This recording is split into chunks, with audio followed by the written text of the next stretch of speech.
Shalom. Sekali lagi shalom.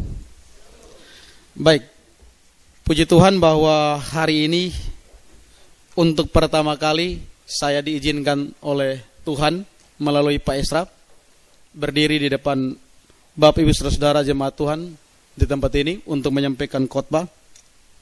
Bagi saya ini sebuah kehormatan dan ini sebuah anugerah bagi saya. Oleh karena itu segala pujian hanya bagi Allah. Jemaat Tuhan, saya juga percaya bahwa sebagian besar sudah kenal saya, tapi mungkin ada sebagian yang belum kenal saya. Hal ini bisa dibuktikan dengan beberapa kali saya berbakti datang ada yang tidak tahu saya siapa. Oleh karena itu saya perkenalkan, nama saya Adin Di. Yang pasti saya seorang pendeta. Saya tinggal di jurusan BTN dan untuk saat ini saya dengan Pak Esra berdekatan. Ya, saya sebelum perumahan dan Pak Esra sesudah perumahan, di belakang perumahan. Jadi berdekatan. Jadi kalau jemaat Tuhan mau pergi ke Pak Esra mesti lewat saya dulu. Saya melayani di sebuah yayasan, saya punya yayasan di Oibufu dan sebuah tim untuk menyatakan pengajaran reform yang saya sebut dengan IRM, Indonesian Reformed Ministry, yang saya bentuk dari tahun 2010. Dan jujur Bapak Ibu Saudara, saya banyak belajar dari Pak Budi dan khususnya Pak Esra. Jadi kalau hari ini saya ada di sini, saya mohon supaya jemaat Tuhan tidak melihat kepada saya. Karena jujur kalau saya dibanding dengan Pak Esra sudah 100 meter, saya baru 1 meter. Tetapi bagi saya itu tidak bisa menjadi alasan untuk saya tidak menyampaikan firman. Kiranya Tuhan boleh pakai saya untuk menyampaikan kebenaran pada pagi ini. Baik. Jemaat Tuhan, saya ajak kita bersama-sama membaca firman Tuhan dari Injil Lukas pasal 8 ayat 1 sampai ayatnya yang ketiga. Injil Lukas pasal 8 ayat 1 sampai ayatnya yang ketiga. Tidak lama sesudah itu Yesus berjalan berkeliling dari kota ke kota dan dari desa ke desa, memberitakan Injil kerajaan Allah. Ke-12 muridnya bersama-sama dengan dia, dan juga beberapa orang perempuan yang telah disembuhkan dari roh-roh jahat atau berbagai penyakit, yaitu Maria yang disebut Magdalena, yang telah dibebaskan dari 7 roh jahat, Yohana istri Kusa bendahara Herodes, Susana, dan banyak perempuan lain. Perempuan-perempuan ini melayani rombongan itu dengan kekayaan mereka.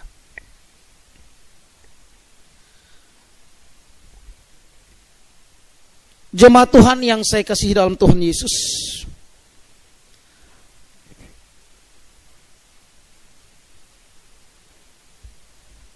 kalau kita baca keempat Injil,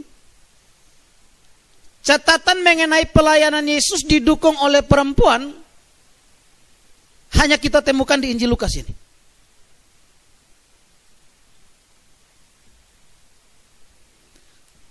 Catatan bahwa pelayanan Yesus memberitakan Injil didukung oleh para perempuan hanya kita temukan dalam Injil Lukas ini. Khususnya Lukas pasal 8. Dan tidak ada satu kisah kitab lain ya yang mencatat kisah yang sama seperti ini.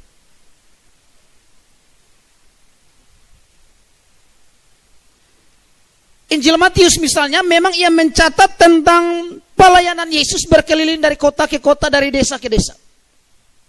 Misalnya Matius pasal 9 ayat yang ke-35. Tetapi cara pemaparan Matius berbeda dengan Lukas. Dalam Injil Lukas peranan wanita begitu ditonjolkan. Dalam Injil Lukas peranan dukungan seorang wanita begitu ditonjolkan oleh Lukas. Sehingga berbeda dengan Injil-Injil yang lain. Kita bisa lihat dalam Injil Lukas dikisahkan tentang Maria Magdalena, Maria dan Marta, termasuk Yohana ini. Tetapi tidak spesifik dalam Injil-Injil yang lain. Lukas mencatat ada 11 kisah yang melibatkan wanita yang tidak ditemukan dalam Injil-Injil yang lain. Misalnya kisah tentang Elizabeth, Lukas pasal 1, kisah tentang Maria, kisah tentang anak, janda di kota Nain, dan perempuan berdosa yang mengurapi Yesus. Itu tidak kita temukan dalam Injil yang lain. Ini beberapa bukti bahwa memang Lukas begitu menyorot tentang perempuan yang ada di sekitar kehidupan pelayanan Yesus. Nah, dalam teks yang kita baca tadi dikatakan bahwa dalam ayat yang kedua ada juga beberapa perempuan yang telah sembuh-sembuhkan dari roh-roh jahat atau berbagai penyakit yang turut serta bersama Yesus berkeliling memberitakan Injil. Ini sesuatu yang unik, saudara. Karena sepanjang yang saya ketahui, para rabi Yahudi tidak menerima perempuan menjadi murid, dan juga mereka tidak mengizinkan perempuan berjalan bersama-sama dengan mereka.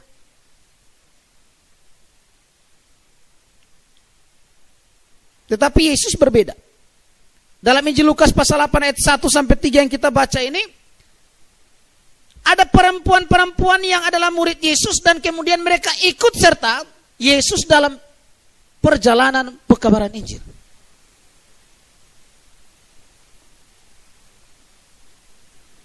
Perempuan-perempuan yang turut serta bersama Yesus diantaranya adalah Yohana, Maria Magdalena, Susana, dan beberapa perempuan lain. Jadi Yesus pergi kemana mereka ikut. Ini sangat berbeda. Ya. Tapi bukan hanya sekedar sangat berbeda, tapi ini sesuatu yang radikal. Kenapa saya katakan radikal? Karena ini sesuatu yang melawan budaya pada waktu itu. Ini sesuatu yang melawan cara pandang dan budaya yang berlaku pada waktu itu. Perempuan, apalagi yang bukan istrinya, itu jangan dibawa jalan-jalan kemana-mana. Ini berlaku umum pada waktu itu. Sehingga dengan Yesus melakukan ini, berarti Yesus bukan sekedar membuat yang berbeda, tapi sangat radikal. Dia pelayanan di mana? Di bawah. Mereka ikut serta Yesus dan mereka mendukung pelayanan Yesus. Nah, mereka perempuan-perempuan yang ikut serta dengan Yesus ini, beberapa di antaranya adalah orang-orang yang cukup berada. Orang-orang yang punya uang. Orang-orang yang punya harta.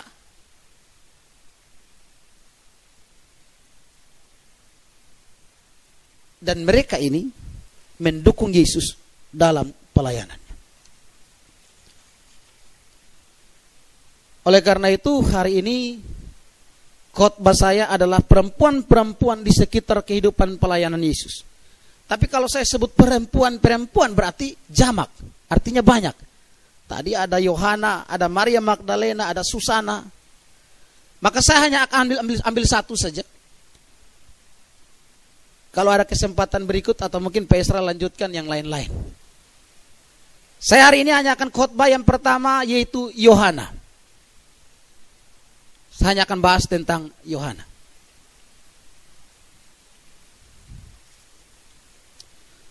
Berbicara tentang Yohana, yang adalah termasuk salah satu perempuan yang menyertai Yesus dalam pelayanan, siapa Yohana ini?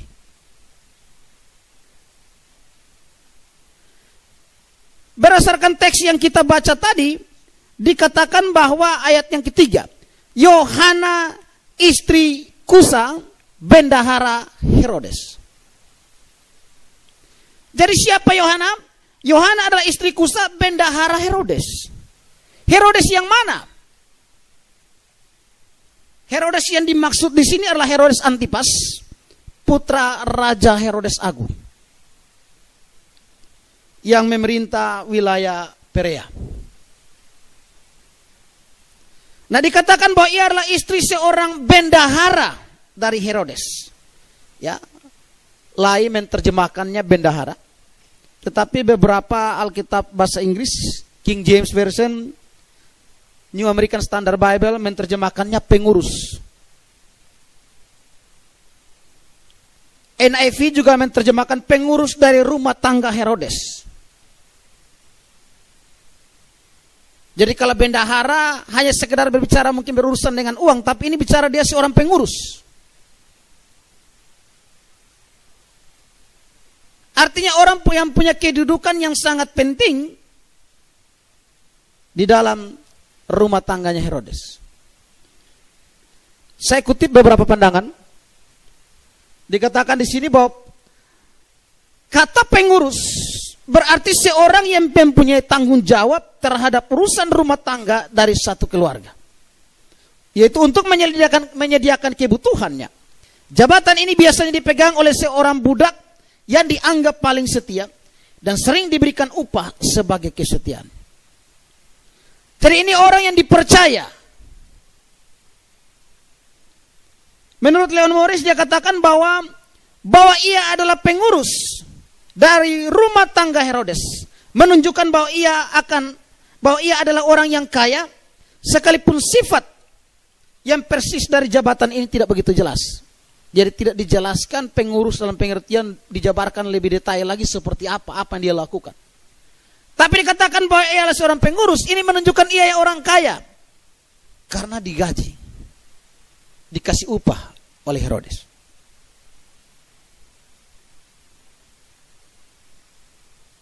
Jadi rupanya Yohana ini adalah istri dari seorang pejabat di lingkup Herodes. Orang kepercayaannya, istri orang kepercayaannya Herodes. Dan tentu ini berarti ia orang yang berduit, orang yang punya harta, orang yang kaya. Nah, dalam Lukas pasal 8 tadi muncul nama Yohana istri Kusa ini. Ini menunjukkan bahwa ternyata penginjilan pada masa itu, Injil itu tidak hanya disampaikan kepada kalangan-kalangan bawah saja, tapi Injil juga disampaikan sampai ke kalangan-kalangan atas, sampai kepada kalangan istana, sampai kepada kalangan pejabat. Jadi bukan hanya orang-orang kelas bawah, bukan hanya orang-orang miskin, tapi ternyata pejabat juga, kepada mereka Injil diberitakan. Jadi kalau kita lihat misalnya Matius 11 ayat 5, dikatakan dan kepada orang miskin diberitakan kabar baik. Kemudian selanjutnya Lukas 4 ayat 18, Roh Tuhan ada padaku oleh sebab ia telah mengurapi aku untuk menyampaikan kabar baik kepada orang-orang miskin. Kemudian Lukas 7 ayat 22. Saya ambil bagian terakhir saja. Dan kepada orang miskin diberitakan kabar baik. Adanya ayat-ayat ini tidak boleh kita tafsirkan bahwa berarti Injil hanya harus diberitakan kepada orang miskin.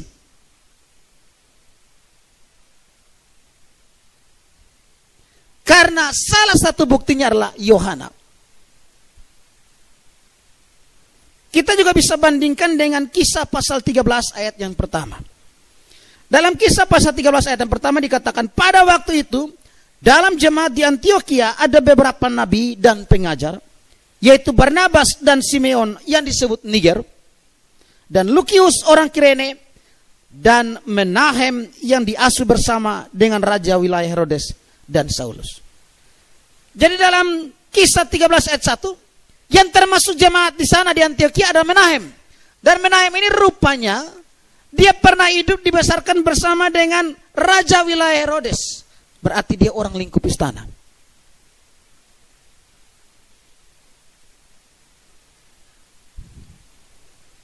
Jadi jelas bahwa pada abad pertama itu Injil bisa mencapai kalangan atas, tidak hanya kalangan bawah. Tidak hanya orang-orang miskin, tapi sampai kepada tingkat pejabat pun Injil diberitakan. Nah, kalau demikian maka sungguh heran kalau zaman sekarang ada banyak orang takut beritakan Injil kalau ada pejabat. Saya beberapa minggu lalu hadir pas Pak Esra khotbah, Pak Esra sampaikan beliau khotbah di kantor gubernur. Saya pikir Pak Esra sudah lebih duluan saya. Ternyata waktu itu beliau diminta, beliau tidak jadi, saya yang gantikan, saya lebih duluan. Waktu saya hadir khotbah di kantor gubernur pertama kali, di aula kantor gubernur, Maju Islam yang terhormat, mulai pejabat di muka disebut yang terhormat. Saya punya prinsip, ketika firman disampaikan, lu yang duduk di situ, so peduli mau presiden gua apa, duduk dengar firman. Tidak ada yang terhormat, yang terhormat. Kemudian mereka seperti sambutan. Saya bilang ini khotbah. Saya bukan menyampaikan isi hati saya atau apa, ini khotbah. Mari kita berdoa. Jadi terserah 2 kali, kemudian yang kedua mungkin lebih keras, mereka tidak panggil-panggil lagi, tidak apa-apa. Saya selalu punya prinsip bahwa 1 kali kasih makan jagung ketemak, orang timur bilang. Jangan kasih makan bubur. Dong semua panggil lah, yang penting jagung ketemak supigi. Ini mulai yang terhormat, Bapak Sekda, Bapak ini, Bapak itu, Bapak ini. Ini firman Tuhan, bukan lu pergi sambutan. Akhirnya firman yang disampaikan juga bukan lagi firman, karena mulai jaga-jaga perasaan orang yang duduk di depan. Kau sudah mulai dengan yang terhormat. Sebentar singgung yang terhormat, perasaan lagi menjadi persoalan.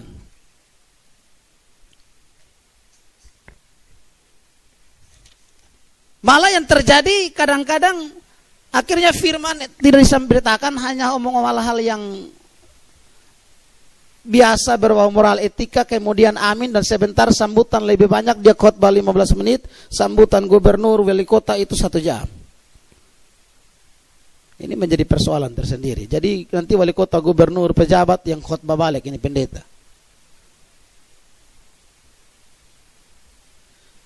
Jadi kita sudah tahu bahwa ternyata Yohana ini seorang kalangan istana Herodes, orang yang kaya, karena dia istri dari bendahara. Sekarang hal kedua yang kita mau belajar dari Yohana adalah kehidupan Yohana bersama Yesus. Kehidupan Yohana bersama Yesus. Ada beberapa poin sehubungan dengan kehidupan Yohana bersama dengan Yesus.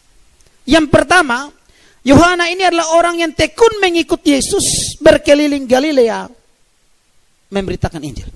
Kita lihat dalam ayat yang pertama dan ayat yang kedua tadi, ya, dari Injil Lukas tadi dikatakan bahwa tidak lama sesudah itu Yesus berkeliling dari kota ke kota dan dari desa ke desa memberitakan Injil kerajaan Allah. Ke-12 muridnya bersama-sama dengan dia dan juga beberapa orang perempuan termasuk Yohana. Jadi kehidupan Yohana bersama Yesus ini yang pertama, ternyata Yohana ini tekun mengikut Yesus berkeliling. Karena kata berkeliling berarti bukan satu tempat saja. Jadi Yesus pergi kemanapun, dia tekun ikut Yesus memberitakan Injil. Nah saudara, sebagai istri bendahara, Yohana ini bukan buruh tani biasa, bukan orang kelas biasa. Ia merupakan wanita kelas menengah atau bahkan kalangan atas.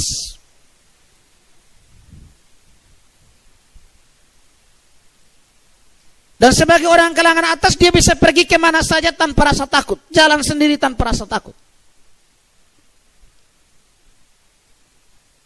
Karena itu memang tidak heran kalau kemudian Yohana berkeliling kemana-mana. Karena ini pejabat punya istri. Siapa berani sonto pejabat punya istri?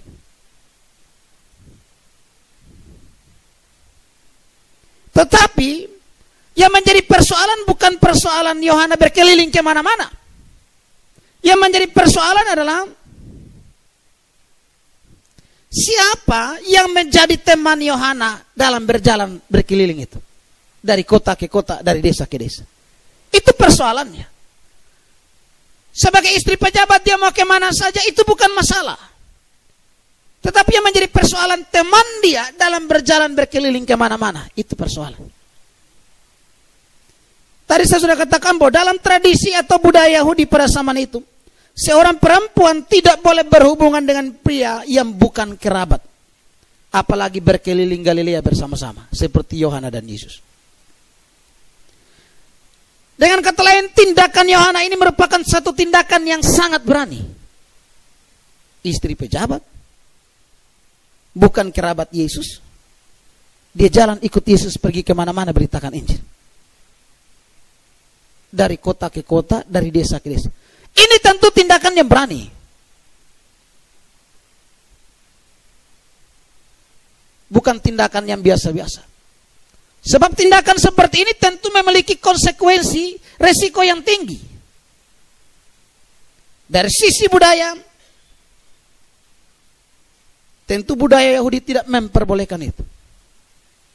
Belum lagi kita lihat dari sisi yang lain.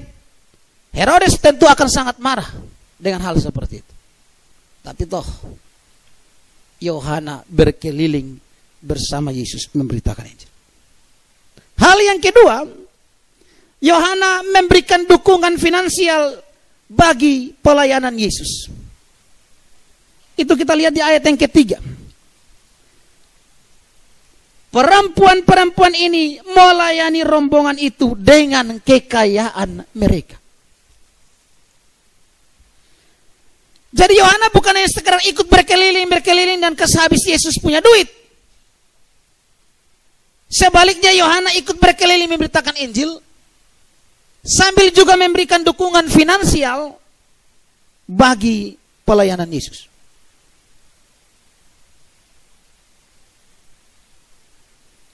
Nah, dukungan Yohana ini juga sangat mengherankan. Bukan hanya keikutsertaannya saja yang mengherankan, tapi dukungan Yohana ini juga sangat mengherankan bila kita melihat kepada jabatan atau pekerjaan dari suaminya Yohana, yaitu seorang bendahara atau pengurus rumah tangganya Herodes.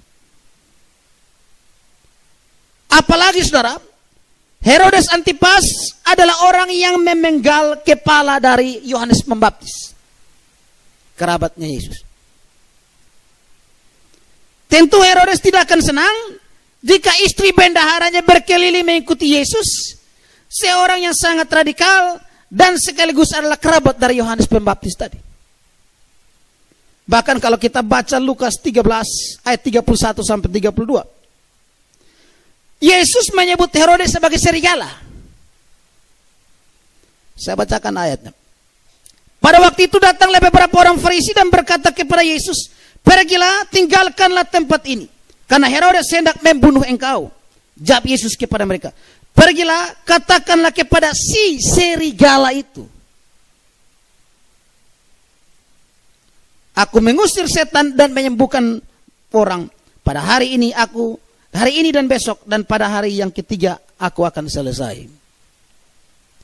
Dia bilang suruh kasih tahu itu serigala. Nah, tentu ini akan membuat Herodes murka.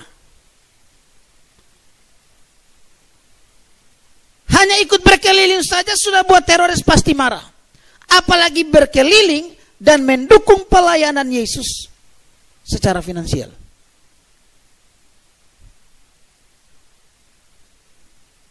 Tetapi kalau kita lihat baik Yohana maupun Menahem dari kisah yang kita baca tadi, jemaat di Antiokhia, dengan mereka mau melakukan ini berarti mereka mau mengorbankan kedudukan dan istana mereka demi Kristus.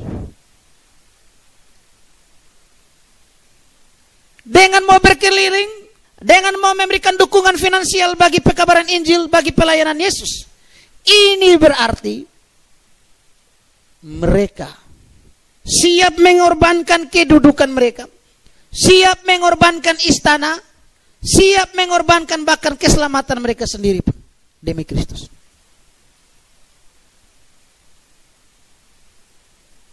Nah, bagaimana dengan kita?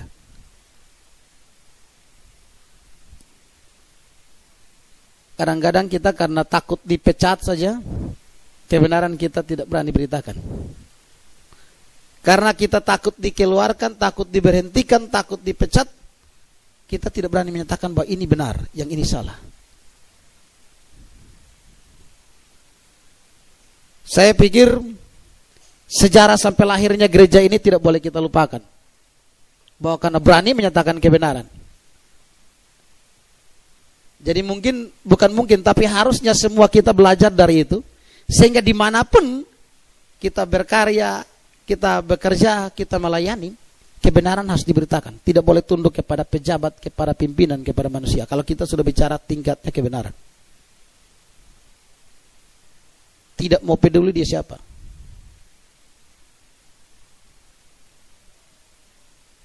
Belajar dari Yohana dan Menahem. Istana mereka tidak pedulikan. Kedudukan tidak dipedulikan. Mereka korbankan itu demi Kristus.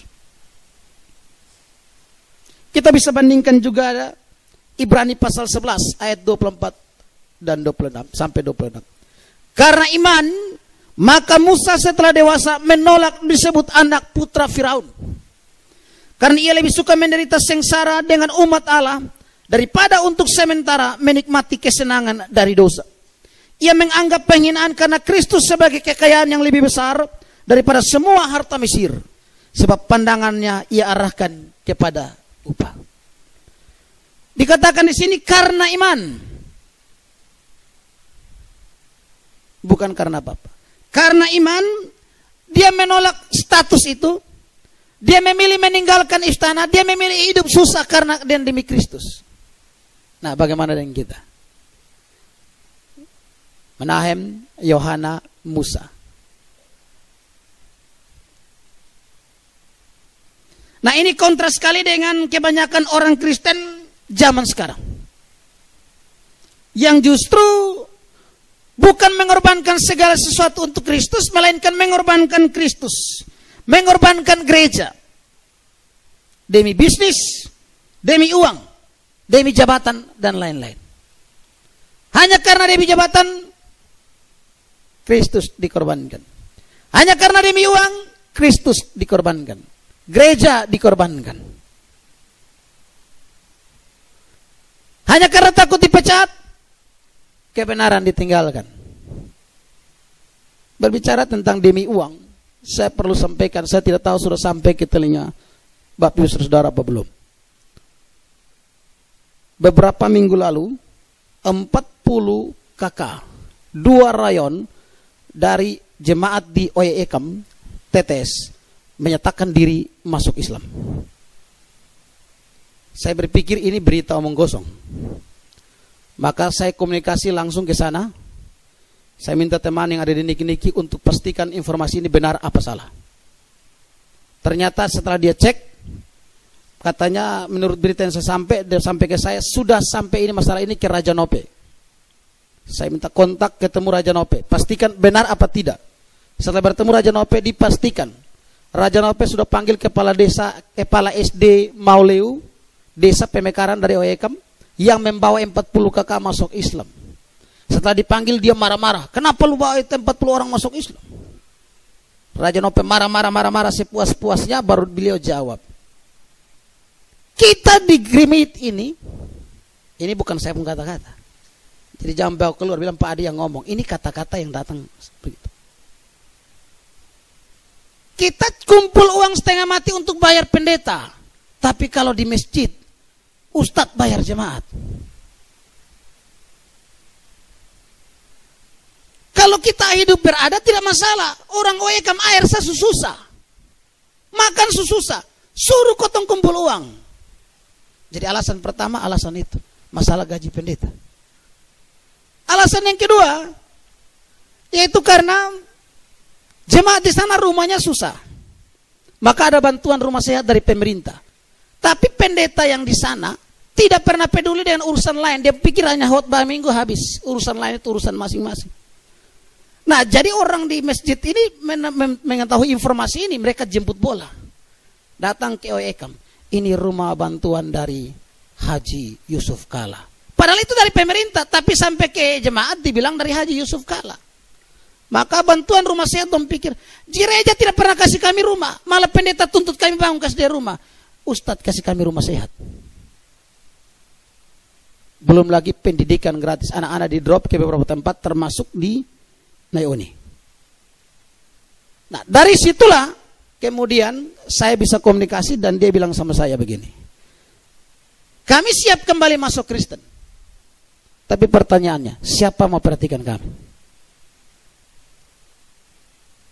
Terlepas dari itu, saya melihat bahwa karena mereka belum paham kebenaran. Kalau orang yang sudah mengerti kebenaran, orang yang sudah sungguh-sungguh percaya pada Kristus, dia tidak peduli dia mau bagaimana. Dia tidak akan melepaskan yang paling berharga. Nah, berarti kesimpulannya, pendetanya tidak pernah ajar kebenaran. Sekian tahun pendeta bikin apa? Kesimpulan praduga yang berikut bahwa mungkin saja karena pendetanya juga tidak pernah mengerti kebenaran. Makanya jemaatnya tambah, itu orang buta menuntun orang buta ya begini. Saya SMS kepada beberapa pendeta yang nomornya ada di saya. Dari 27 nomor, beberapa orang malah mengecam tindakan saya. Saya bilang, mari bergabung dengan saya dalam gerakan misi namanya Mission for OECAM. Kami buat satu gerakan, apapun terjadi OECAM lebih baik gereja berdiri daripada masjid berdiri. Nah, itu misinya. Jadi kita mau buat sesuatu OECAM, mereka sudah siap terima.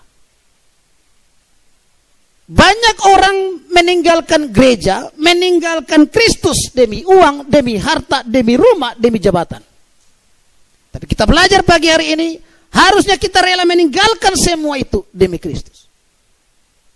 Orang di kalangan istana saja dia tidak peduli.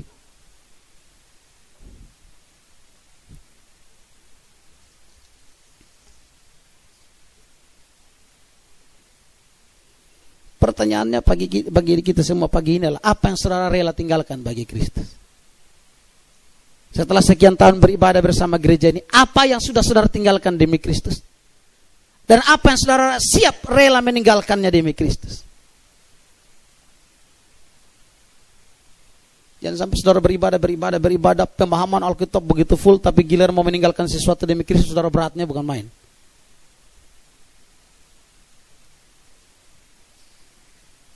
Kita lihat beberapa ayat tadi, Nats pembimbing berkata begini. Demikian pula lah tiap-tiap orang di antara kamu yang tidak melepaskan dirinya dari segala miliknya tidak dapat menjadi muridku. Yesus bukan bilang sebagian miliknya, tapi segala miliknya.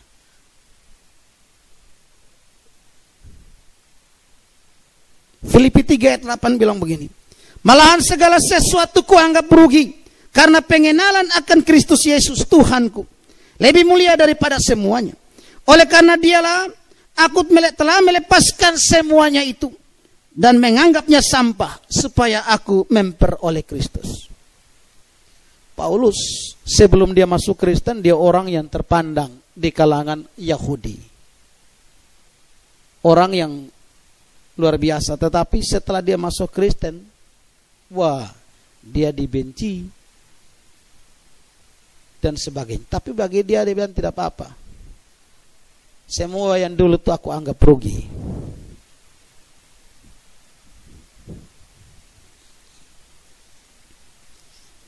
Nah, Bapak Ibu Saudara, Yohana berani meninggalkan rumahnya sekaligus mempertaruhkan karir suaminya demi mengikut Yesus. Karena kalau Yohana terus ikut, pasti Herodes tekan suaminya. Lu punya istri ikut ke sana, lu diam-diam saja. Lu panggil dia atau beta pecat lu.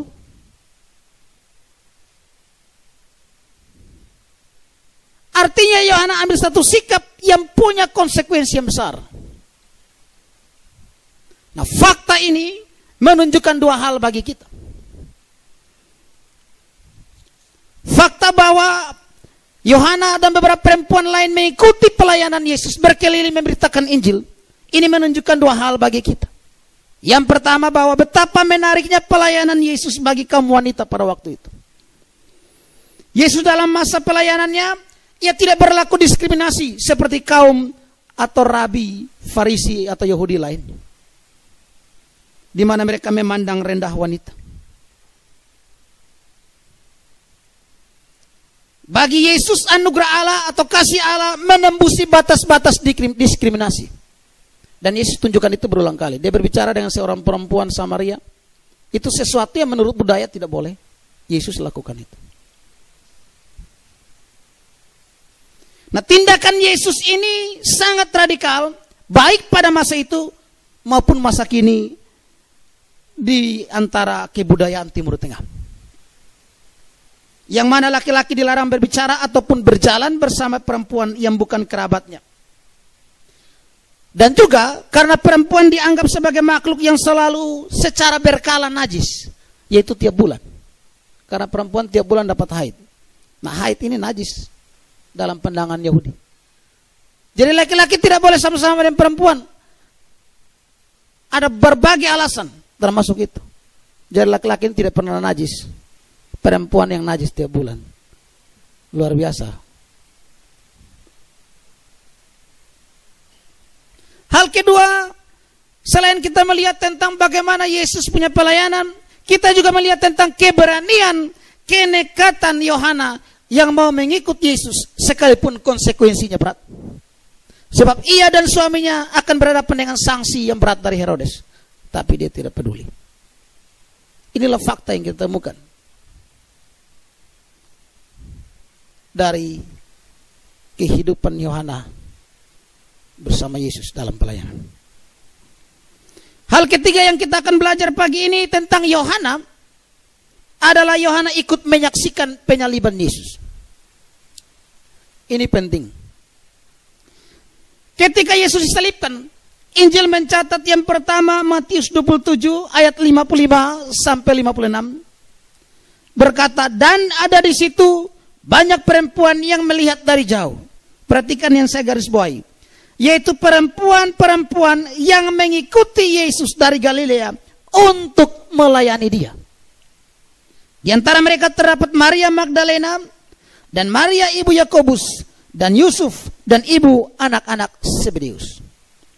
Memang di sini nama Yohana tidak dimunculkan, tapi Matius menggunakan kalimat begini, di antara mereka terdapat. Mereka di sini berarti yang ada nama-namanya ini bukan berarti sudah semuanya, masih ada yang lain. Yohana pasti ada, karena penegasannya adalah perempuan-perempuan yang mengikuti Yesus dari Galilea untuk melayani dia. Lukas pasal 8 ayat 1 sampai 3 itu menceritakan tentang Yesus berkeliling dari Galilea untuk memberitakan Injil. Dan perempuan-perempuan turut serta untuk melayani Yesus dan mendukung secara finansial. Jadi dengan pernyataan seperti ini berarti Yohana ada di sana. Markus 15 ayat 40-41. Ada juga beberapa perempuan yang melihat dari jauh. Di antaranya Maria Magdalena, Maria ibu Yakobus muda, dan Yoses serta Salome. Mereka semuanya telah mengikuti Yesus dan melayani Yesus waktu ia di Galilea. Dan ada juga di situ banyak perempuan lain yang telah datang ke Yerusalem bersama-sama dengan Yesus. Sama penegasannya. Ada perempuan yang sudah ikut Yesus dari Galilea melayani Yesus. Lukas 23 ayat 48 dan 49. Dan sesudah seluruh orang banyak yang datang berkerumun di situ untuk menonton itu, melihat apa yang terjadi itu, pulanglah mereka sambil memukul diri. Semua orang yang mengenal Yesus dari dekat, termasuk perempuan-perempuan yang mengikuti dia dari Galilea, berdiri jauh-jauh dan melihat semuanya itu. Sekali lagi, ingat bahwa Yohana ikut Yesus sejak dari Galilea. Sehingga walaupun ketiga bagian Injil ini, yaitu Matius, Markus, dan Lukas, tidak secara eksplisit mencatat nama Yohana di dalam, namun secara implisit tersirat Yohana termasuk di dalamnya. Itu jelas dari bagian yang saya garis bawahi.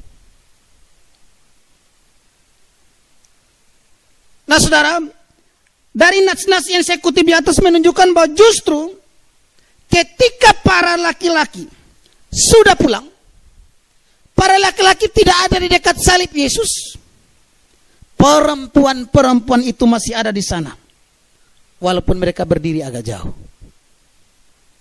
Manakala Yesus disalibkan, murid-murid yang laki-laki sudah tidak ada dekat-dekat situ, karena takut dan sebagainya. Mereka ada yang sudah pulang, tapi perempuan-perempuan ini masih ada di dekat situ, walaupun dikatakan berdiri dari jauh.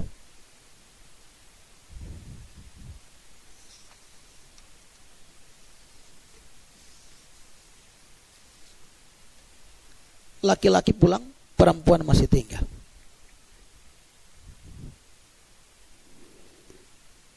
Dan bukan hanya sampai di situ. Hal keempat tentang Yohana dalam kehidupan pelayanan Yesus adalah Yohana ikut menguburkan mayat Yesus dan menyiapkan rempah-rempah. Kita bisa lihat dalam dua ayat, Lukas 23 ayat 55 sampai 56. Dan perempuan-perempuan yang datang bersama-sama dengan Yesus dari Galilea ikut serta, dan mereka melihat kubur itu dan bagaimana mayatnya dibaringkan.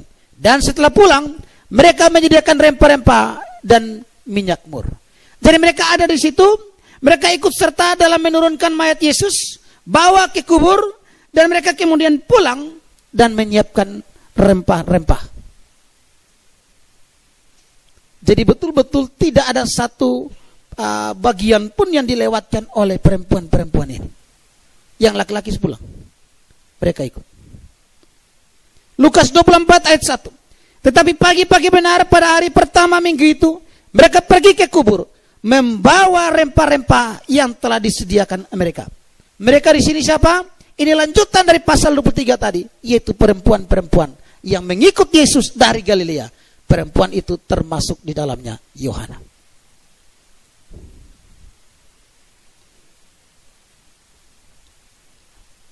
Hal yang kelima, Yohana termasuk orang pertama yang mendapat berita tentang kebangkitan Yesus. Dalam Lukas pasal 24 ayat 1 sampai 12 saya akan bacakan. Tetapi pagi-pagi benar pada hari pertama minggu itu, mereka pergi ke kubur membawa rempah-rempah yang telah disediakan mereka. Mereka mendapati batu sudah terguling dari kubur itu. Dan setelah masuk, mereka tidak menemukan mayat Tuhan Yesus. Sementara mereka berdiri termangu-mangu, karena hal itu tiba-tiba ada dua orang berdiri dekat mereka memakai pakaian yang berkilau-kilauan. Mereka sangat ketakutan dan menundukkan kepala. Tetapi kedua orang itu berkata kepada mereka, "Mengapa kamu mencari dia yang hidup di antara orang mati? Ia tidak ada di sini. Ia telah bangkit.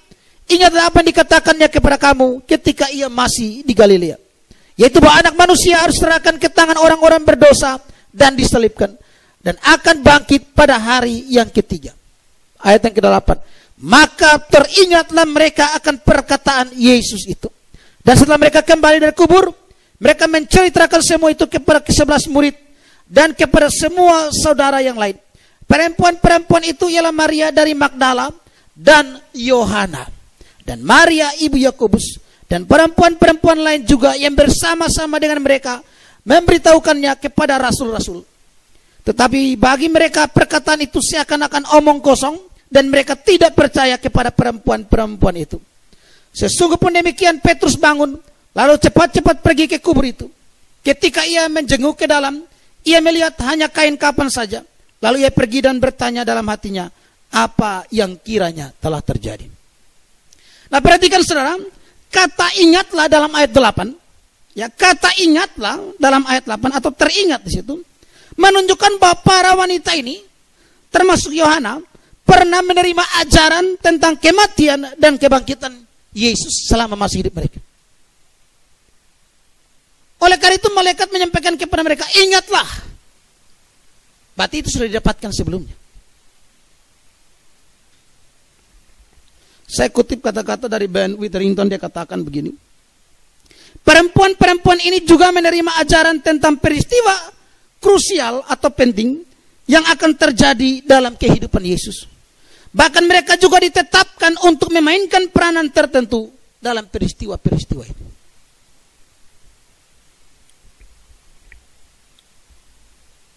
Hal penting, yaitu mengenai kematian dan kebangkitan Yesus, mereka juga menerima ajaran tentang itu. Jadi bukan hanya laki-laki. Nah, menariknya adalah para perempuan ini ingat akan ajaran Yesus tentang kematian dan kebangkitannya, tetapi ternyata para laki-laki tidak. Ini menarik sekali. Para perempuan ini ingat, tapi laki-laki tidak. Bahkan mereka bilang, itu omong kosong. Kita lihat dalam ayatnya yang ke-10. Ayat yang ke-11. Tetapi bagi mereka perkataan itu seakan-akan omong kosong, dan mereka tidak percaya kepada perempuan-perempuan itu.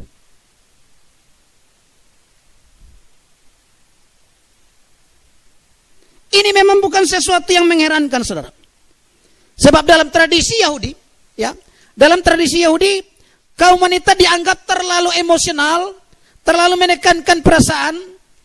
Bahkan dalam beberapa bagian tafsiran saya baca, mereka katakan bahwa dianggap perempuan itu mutlak buta huruf.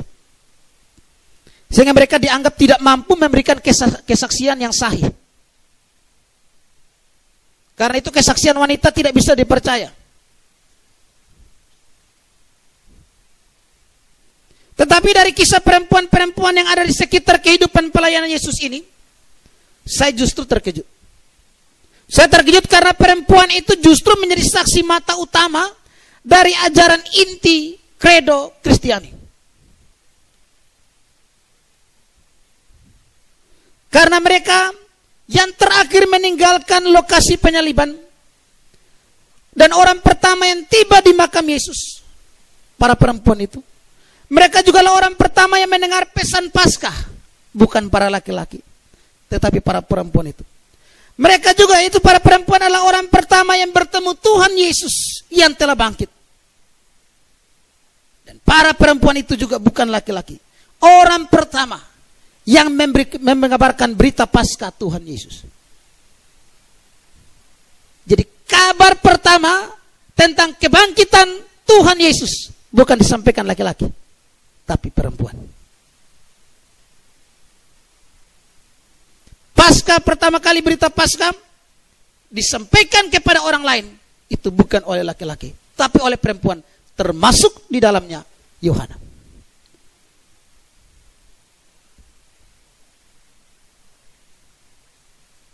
Nah, saudara, kalau kita baca kelanjutan tentang kisah Yohana,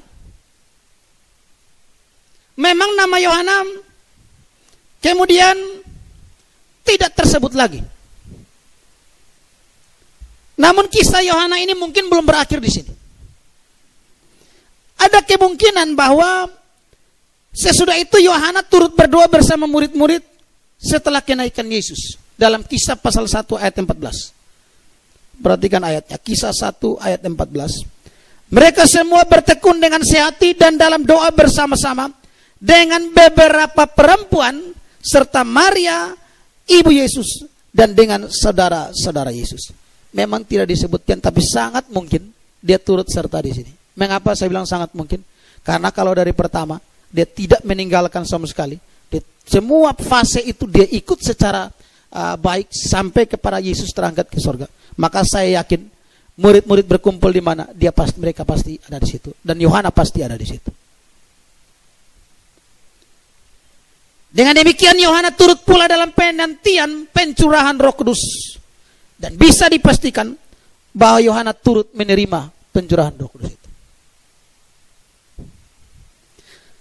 Sampai di sini nama Yohana tidak muncul lagi. Namun apakah kisah Yohana berakhir di situ? Memang secara eksplisit hanya sampai di situ.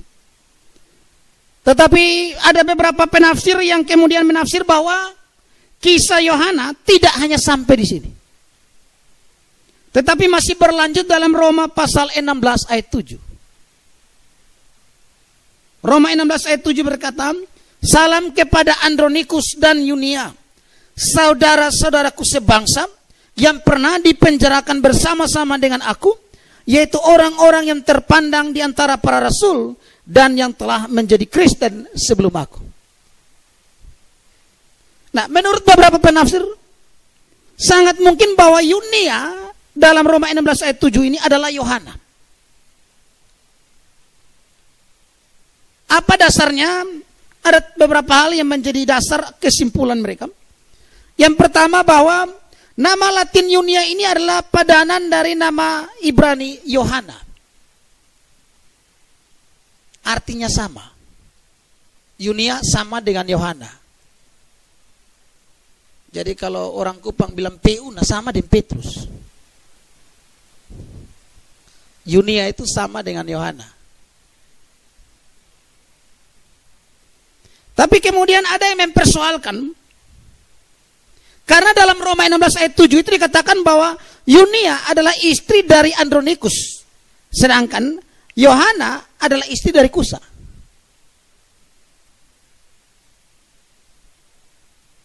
Namun jawaban yang diberikan sederhana saja bahwa mereka, yaitu Yohana dan Kusa, memiliki dua nama, yaitu nama Romawi atau Latin dan nama Yahudi atau nama Ibrani. Yunia adalah orang Yahudi, sedangkan ya nama Yunia itu nama Romawinya, nama Ibraninya adalah Yohana. Itu menurut para penafsir seperti itu. Kenapa saya katakan bahwa Yunia ini orang Yahudi? Dari kata-kata Paulus itu bisa kita tangkap. Salam kepada Andronikus dan Yunia, saudara-saudaraku sebangsa. Kata sebangsa ini jelas menunjuk kepada mereka sama-sama orang Yahudi. Yang kedua, alasan yang kedua adalah pernah masuk penjara. Ini tidak lazim. Karena perempuan tidak biasanya dimasukkan dalam penjara, tapi dilemparkan ke dalam tahanan rumah. Ya, dalam tradisi pada waktu itu. Perempuan tidak dilemparkan ke dalam penjara, tapi ke dalam tahanan rumah. Nah, dipenjarakan hanya jika melakukan sesuatu yang sangat membuat tersinggung pejabat.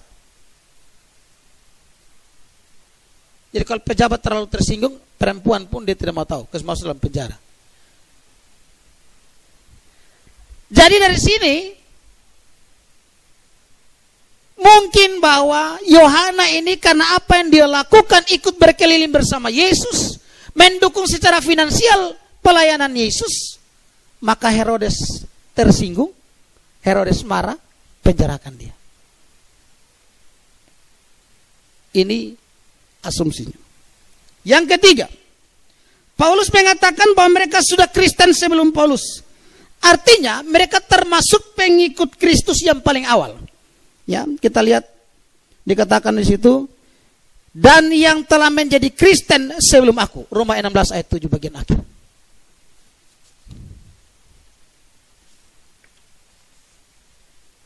Yang alasan yang keempat dan terakhir, bahwa mereka orang-orang yang terpandang.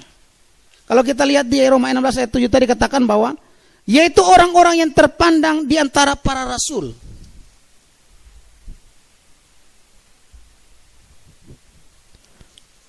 Nah, berdasarkan keempat alasan inilah, beberapa penafsir mengatakan bahwa Yunia di sini adalah Yohana. Jadi kisah Yohana masih berlanjut, di mana ia menerima pencurahan Roh Kudus. Ia terus setia ya, ikut Yesus memberitakan Injil sampai akhirnya ia ditangkap dan dipenjarakan. Kemudian berakhirlah kisahnya. Tidak tahu selanjutnya bagaimana. Yang pasti saya yakin dia sudah mati sekarang. Tidak mungkin masih hidup. Benar apa tidak tafsiran ini? Saya tidak bisa mengatakan benar ataupun salah karena kurangnya data-data Alkitab. Tetapi kalau seandainya itu benar, maka itu membuktikan Yohana betul-betul setia. Yohana betul-betul sungguh-sungguh setia, percaya pada Yesus, tidak peduli apapun konsekuensinya.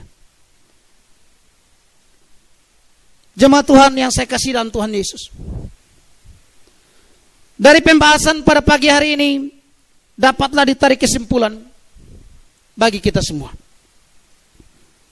Yang pertama, bahwa Yohana adalah seorang yang rela mempertaruhkan masa depan keluarga, masa depan rumah tangganya, pekerjaan suaminya, dan keselamatannya demi mengikuti Yesus. Demi untuk ikut Yesus, dia rela pertaruhkan semua itu. Bisa saja suaminya menceraikan dia karena apa yang dia lakukan, tetapi ia tidak takut akan hal itu.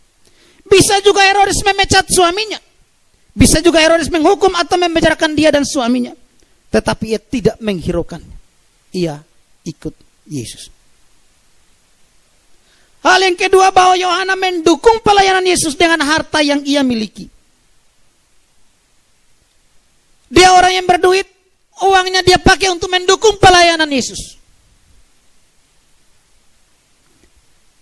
Saya percaya bahwa ini hanya bisa terjadi karena Yohana sudah sungguh-sungguh percaya pada Kristus.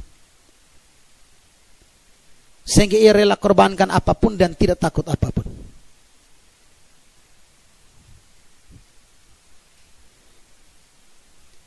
Yang ketiga, dari Yohana juga kita belajar tentang pertobatan, tentang iman, tentang keberanian, kesetiaan.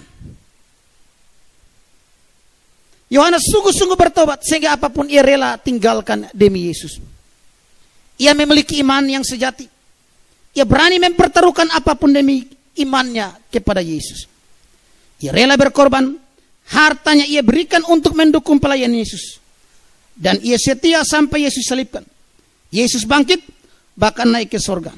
ia tidak meninggalkan Yesus. Nah, bagaimana dengan saudara?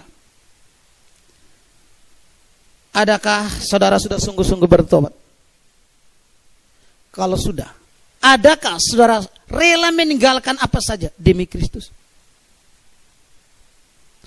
Adakah saudara rela mempersembahkan uang, harta saudara guna mendukung pekerjaan Tuhan, pelayanan Tuhan lewat gereja ini? Ataukah saudara hanya mau mengatakan bahwa saya mau ikut Yesus, tapi tidak mau kasih harta, uang untuk pekerjaan Tuhan?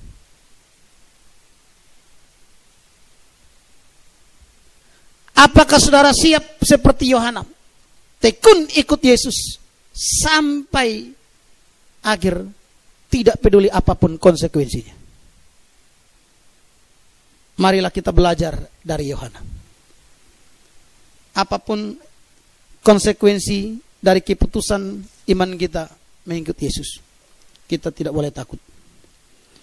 Kita harus setia mengikut Dia, karena Wahyu 2 ayat 10b mengatakan, hendaklah engkau setia sampai mati, dan aku akan mengaruniakan kepadamu mahkota kehidupan. Tuhan memberkati saudara. Amin. Untuk firman Tuhan kita berdoa. Kami bersyukur ya Tuhan buat kebenaran firman yang sudah disampaikan. Biarlah Tuhan boleh mengajar jemaat-Mu dan menerapkan firman ini ke dalam kehidupan tiap-tiap jemaat. Untuk kita belajar dari seorang bernama Yohana ini Tuhan. Sehingga biarlah jemaat Tuhan belajar untuk sungguh-sungguh bertobat. Sungguh-sungguh untuk meninggalkan segala sesuatu demi Kristus. Siap meninggalkan segala sesuatu demi Kristus. Dan biarlah jemaat Tuhan siap mempersembahkan segala yang dimiliki untuk pekerjaan pelayanan lewat gereja. Terima kasih Tuhan. Hamba sudah selesai berbicara. Hamba terbatas, tapi Tuhan tidak. Biarlah dengan kuasa dan cara-Mu, Tuhan yang mengungkapkan dan menerapkan firman Tuhan kepada setiap jemaat. Dan ampuni hamba-Mu jika ada hal-hal yang tidak berkenan di hadapan-Mu dan jemaat-Mu. Dan biar segala pujian, hormat, dan kemuliaan hanya bagi Tuhan yang patut menerimanya. Amin.